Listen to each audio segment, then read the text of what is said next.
Welcome to It's All Your Fault on True Story FM, the one and only podcast dedicated to helping you with the most challenging human interactions, those involving high conflict people. I'm Megan Hunter, and I'm here with my co-host, Bill Eddy. Hi, everybody. We are the co-founders of the High Conflict Institute and ConflictInfluencer.com, where we focus on training, consulting, coaching, educational classes, programs, and methods, all to do with high conflict in professional life and in personal life.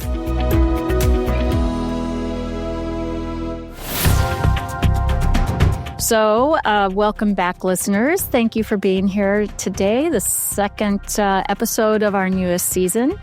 And today we're going to keep answering some listener questions. You guys have been sending in a ton of them, and we're so grateful. So we're going to get right to it. And hi, Bill. Hello again. Hope you've had a great week. Okay, we have a question from Jay. Hi, podcast team. Thank you for your podcast. You're welcome. It's a very helpful resource. Awesome. I'd love to hear an episode exploring relationships between individuals with high conflict personalities. For example, when a grandiose narcissist couples with a covert narcissist, or when a histrionic high conflict person marries someone with borderline traits. Is it common for certain HCP types to be attracted to or gravitate toward each other? Are there recognizable or recurring pairings of HCPs? Additionally, what are the implications for those around them, particularly their children or extended family, when navigating relationships with these types of couples in a family dynamic? Thanks for considering the topic. It's one that would offer great insight. I have tried to find information on this topic, but there does not seem to be many resources available. All right, Bill, so let's go back to the first question. Is it common for certain HCP types to be attracted to or gravitate toward each other? I would say, yes, it's common. But let me start out this whole thing saying every combination seems to sometimes happen. I would know this just from being a therapist, that being a family lawyer has helped a lot in understanding that. Just seeing the combinations of what become high conflict family court cases. There's a question that I ask in many of the seminars I give, and this is to lawyers, judges, therapists, and mediators. And I'll say, picture your high conflict cases. Do you think the majority of your high conflict cases have one high conflict person driving the dispute or two high conflict people driving the dispute? In other words, that they have personalities that are high conflict and that it isn't just reacting to the dispute. I typically get around 1/3 to 2/3. Sometimes it's 1/3 is one person and 2/3 is two people driving the dispute. Sometimes it's 2/3 is one person and 1/3 is two people driving the dispute. So there isn't a clear presence there, but I would say a general principle in my mind is about half of high conflict relationships are both people have personality problems, maybe personality disorders. And I think as a therapist, I saw that as well, that often one person had a personality disorder, the other didn't, but often both people seem to have at least traits. Keep in mind, personalities have a wide range. So whether someone has a personality disorder or just some traits, say, of a narcissistic personality disorder, means they're more able to perhaps overcome and change that. With that said, the combination I've seen the most where there are two personality disorders is borderline and narcissists. And generally, it's borderline women and narcissistic men, but sometimes it's borderline men and narcissistic women. All these personality disorders seem to be moving towards relatively equal in the genders. So you should make assumptions that borderlines are always women or narcissists are always men. And sometimes there's overlap. It may be borderline and narcissistic person with a narcissistic person. True. And there is this, they think about half of people with a personality disorder actually have two. The other combination I've seen is antisocial and histrionic. And the histrionic's very dramatic and everything's terrible and everything's wrong. And the antisocial just controls the histrionic because the histrionic's so unable to manage themselves. And the antisocial just kind of dominates them. They're the easiest people to dominate, is the histrionic people that are just kind of all over the place. So it's like it's pretty simple, right? I mean, when you come down to it's almost like a simple math calculation. If we're in this interpersonal relationship problematic area, we're driven by a certain need, and if it's a need for the antisocial to dominate, who are they going to be with most easily? It's going to be someone who needs to be the center of attention, right? And is easily dominated. So it makes sense. We gravitate toward what we need. Yeah. I think there's an underlying principle here is the people with personality disorders tend to operate more on emotions, that they're more driven by emotions. And I think that's a fundamental thing attracting all the different pairs so that, you get narcissists and other narcissists. You get borderlines and other borderlines. I've had cases where there's a borderline woman who's emotional, roller coaster, blaming, all of that, and a borderline man who's not as verbally good, not as competent verbally, but is abusive and tends to be a more physical person. But both of them have these kind of cycles of buildup of tension, explosion of anger, and then a period of remorse. And this helps them stay stuck.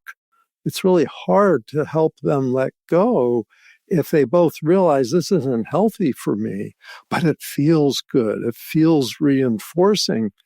And we know something about reinforcement is that, like domestic violence, combined with charm and love and apologies and everything, is very reinforcing. And it makes it hard to let go because the good feelings that come from the person who's treated you badly helps you feel attached to them. Is that what they consider a trauma bond? Yeah, definitely. A trauma bond. And part of what people don't understand is that if you're treated badly and it's combined with this charm and seduction and everything, that the bad treatment is overcome by all that other stuff. And even if it's rare, they call it intermittent reinforcement, that's what the person remembers. But this is a person who loved me more than anybody else. I can't leave him. Big feelings, big sparks. Yeah. Oh, then you really know from the research we did for Dating Radar that the spark is often what misled people into high conflict relationships. Then what are the implications for those around them is the next part of the question when navigating relationships with HCP couples in a family dynamic. So in particular, their children and extended family members. So I guess the one thing is how, would you ever go and say anything to this couple? I think we all know the answer to that, or one person or the other in the dynamic. One thing we know in general is 4 things to avoid is don't try to give people insight into their own high conflict behavior because high conflict people are very defensive and that's going to backfire. Don't focus on emotions with them and don't focus on the past. Why did you do that thing yesterday? Is really focus on, here's some ideas I think will help you kind of going forward without saying why. Just say, you seem frustrated and you may be happier if you do such and such. If they go to couples counselor, I believe today that all couples counselors need to understand personality disorders. Yes, indeed. And they also need to understand domestic violence because sometimes that's going on. They need to interview each party separately and find out, is there violence and risk of violence in this relationship? So with that said, the average family member, I would say, if your concern is talk to them individually, certainly talk to them together, they're going to team up against you. Right. It's true. Yeah. We're not high conflict, or we're high conflict because she's high conflict or Right. he's high conflict.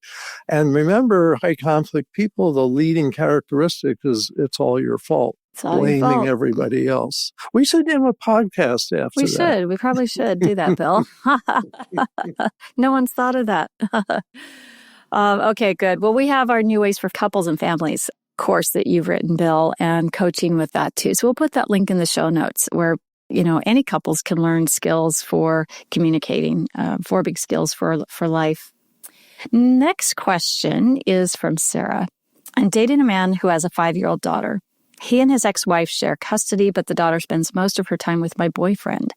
His ex is a high conflict narcissist, and she is trying to turn the child against me while putting my boyfriend in a fear and guilt-based position, saying he doesn't prioritize his daughter, which is completely false. He is a great dad and always puts his child first. What can we do in this situation? How can we help the child not be influenced by her mom? $1 million question, Bill. The good news is she's only 5, and this is a great time to start teaching your child the 4 big skills for life that we teach in our, guess what, New Ways for Families methods, New Ways for Couples and Families, and also New Ways for Families, both online courses. But one of the things is the 4 big skills for life, which anybody can teach their child, and you're encouraged to, are, first of all, flexible thinking. And so all or nothing thinking, and there's a little bit of that in the description here, that maybe this child's being told, your dad doesn't care about you, all he cares about something else. So flexible thinking is, well, that's one way to look at it. There may be another way to look at it. Maybe I'll ask my dad. Another is managed emotions. Because when alienation occurs, and this is a setup for alienation that they're describing, saying these negative things about dad, creating this negative story of dad, is that you have a lot of emotion with it. And that makes the messages more powerful, more intense. The good news is the child's only 5, and alienation generally starts to take hold like around 8 or 9. And so we've got a little bit of time to teach the 4 big skills so that the child doesn't absorb what the mother's saying in this case. The 3rd big skill is moderate behavior. And it's extreme behavior to reject a child or tell a child the other parent's rejecting you. Parents shouldn't be talking about the other parent. They should be talking about, what do you want to do today? You're 5 years old. So it's definitely some alienating behaviors sound like they're going on. And this is part of how to challenge that, is say, we're trying not to do extreme behaviors. That guy on TV, was that an extreme behavior when he screamed at that person, I hate you? Yeah, that's an extreme behavior. We don't do that. But that's assuming that the adults actually understand what's extreme and what's not these days. It's getting more difficult. Yes, but you can still use examples from television, flexible thinking, managed emotions, or unmanaged emotions. That guy in the store, was he using managed emotions? No, he was screaming at the counter clerk, or he couldn't manage himself. So the child gets the idea, we're managing our emotions. We're using flexible thinking. We're using moderate behavior.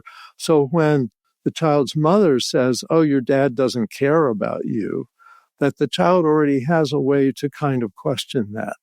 That sounds kind of extreme to me. Is that true, Dad? Do you really not care about me? And so at this age, kids often will do that. They'll say, Mom says you don't care about me. Do you not care about me? Whereas by 8 or 9, the child might not mention Mom says this and may start believing it. So now's a good time to teach that. I might add that there's a little article, it's appendix in our book, Biff for co-parent communication. It's Appendix B, and it says what to tell your child about a high conflict co-parent. And the first thing is you don't tell your child you have a high conflict co-parent, but instead you teach your child the 4 big skills for life. And as they learn those, that helps them interpret what the other parent's doing, and it doesn't attach as strong to them. Excellent. So we'll put a link to that book in the show notes, and also to our New Ways for Families class and New Ways for Life, where you can teach young people in both of those courses, the 4 big skills. And I have to say, in our last episode, Bill, we talked about the Donna Adelson case, which was a divorce case. It initially began as a divorce case between her daughter and son-in-law. And it was very striking to see that the grandmother was putting that messaging into the grandchildren's heads about their dad, against their dad. Well, your dad's just stupid, right?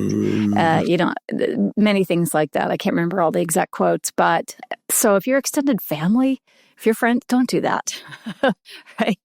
So we have to think about this child, and this is their turn in life, and it's their right to have. They get to have their parents. So, okay. Thank you for that question, Sarah. I hope that's helpful to you. We'll put those links in the show notes. The final question here is a little bit bigger. This is from Joel. I am in the middle of what I believe to be a parental alienation situation, but I cannot seem to find examples in all of my research, I guess, of his type of situation. We have 6 kids ranging from 29 to 11. My wife was having challenges with the oldest for quite some time. However, the second oldest suddenly came out with accusations of bullying against the oldest. These accusations seemed to trigger something in my wife. She told me that she was disowning our oldest and that I either needed to disown our child as well or she was filing for divorce. I asked if we could do family therapy to try to figure out what was happening, and she refused. And as I will not disown our child, she proceeded to tell all of the siblings that our oldest was no longer her child and not their sibling, as well as quite a few negative things about our oldest. This quickly alienated the younger kids, and because I had chosen this other person, their sibling, over them, I was also alienated to the point where apparently my 11-year-old locks herself in her room if I'm going to be around. I now have no contact with my 11-year-old and very limited contact with the other 3 minors, and all of them have also refused contact with their older sibling.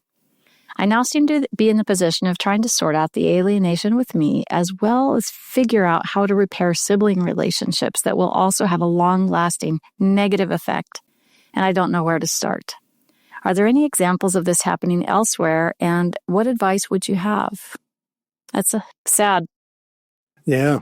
There's examples of every possible alienation scenario, just as there's examples of every possible child abuse scenario. Generally, in a situation like this, once again, you want to, when you can, teach the kids the 4 big skills for life so that they can also interpret that people aren't all bad and all good, and that it's important not to cut people off in your life as a way of solving problems. That's an extreme behavior. And I think depending on the age of your kids, you can talk about that. Mostly, you've got, sounds like some adults or almost adults. So on the one hand, it's just a teaching thing and not accepting the situation and not accepting that, you should take sides and all of this. Taking sides in a family is an extreme behavior. And I think that's important to communicate. And you can say that out loud and say it over and over again. I'm not going to take sides in a family. I love all of you. And this is not a healthy approach. It's not good for that. Now, with the 11-year-old, if it's a divorce case, which it sounds like, sometimes you end up having to get the court involved and have them order some family counseling, which in this case may help all the kids, but especially the 11-year-old, so that she doesn't build up getting used to keeping you at arm's length or refusing to see you. Because this is in that age range, like 8, 9 to 13, when kids are most at risk of becoming alienated, maybe for years and decades afterwards. So now's the time to act. You want to get a therapist who understands family dynamics and understands this principle.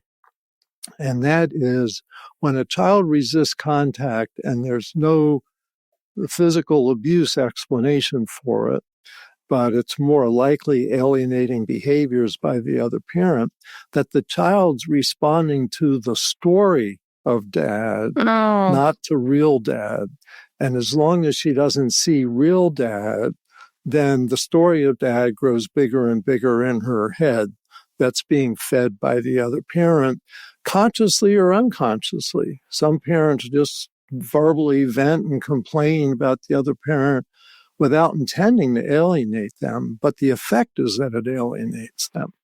So that's why you may want to get the court involved to order some counseling, get a knowledgeable counselor involved. And of course, the new ways for family skills are good to learn. Oh, absolutely. So what we're going to do for this is put the New Ways for Families link. We have that already from the last question. There's a book that you've written called Don't Alienate the Kids, Raising Resilient Children While Avoiding High Conflict Divorce. It doesn't have to be read before divorce. It could be read at any point. We have a provider list on our website, conflictinfluencer.com, of trained counselors in our New Ways for Families program. I'm going to put the article you've written called is it called The Story of Dad? It's the story of dad versus real dad. Versus real dad. Okay. We'll put that in there too. And a couple other links to Conflict Influencer class. We also, I don't know if a lot of people know, we do 1-hour consultations. And in that 1 hour, like I recall 2 or 3 weeks ago, we were both in San Diego where you live at the same time, sitting around waiting to be interviewed. And I said, Bill, will you help me on this consultation that I have with a dad who's struggling in a situation like this. And I just thought you were brilliant in that consultation, just in 15, 20 minutes, to take what had been a problem this person had been, floundering in for many years now, and just turned it around that quickly with just a few pieces of information and almost permissions to stand up for themselves and how to use the court effectively and things like that. So we'll put a link to the consultation also on our website. We have a lot of things we like. We just love to help. So we do. That's why we're always tired.